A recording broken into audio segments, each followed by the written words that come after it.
আসসালামু আলাইকুম ভাই ও বোন ছেলেরা, কিরকম আছেন? আশা করি ভালো আছেন। আজকে আরেকটা রেসিপি লইলাম আর কি।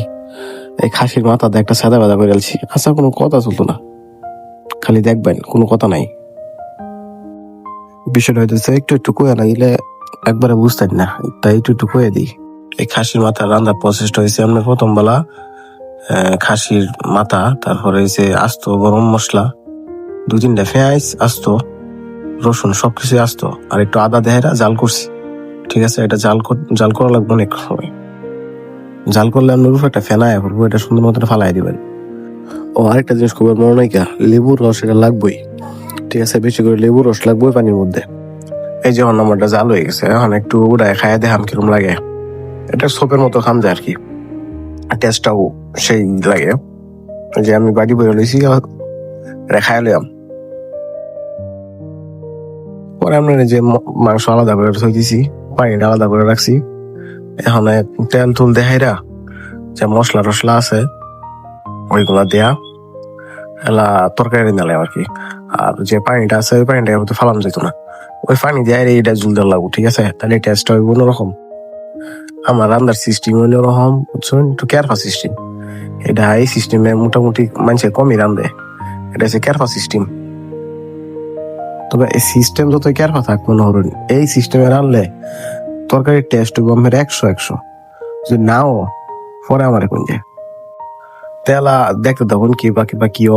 আর ফেসাল পারতাম না, অনেক ফেসাল ফেটালছি, ফেসাল ফলন জানা তো না পারলে পরে আমার জিগাইন কমেন্টে। আর একটা কথা মনে রাখবো সবসময়, খাসি রান্নার গেলেই যেরকম দুনিয়া বেশি।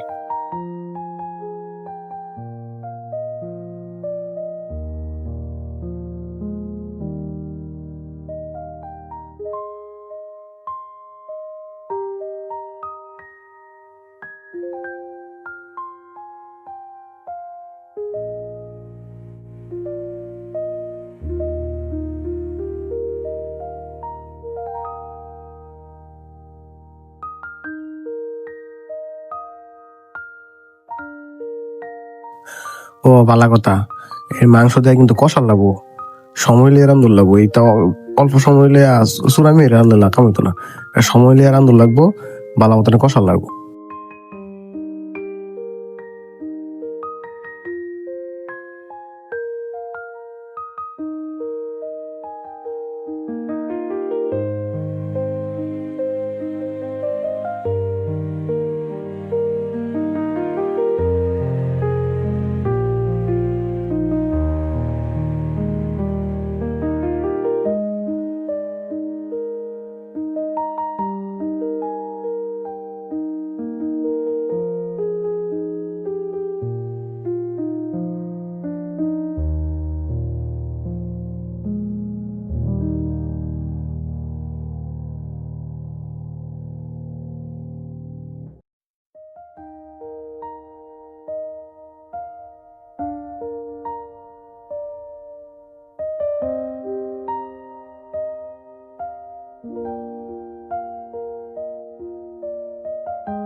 যে রান্না শেষ, দেখুন কালারটা যাইছে, আর এই ঝুলটা মনে হয় যে অমৃত।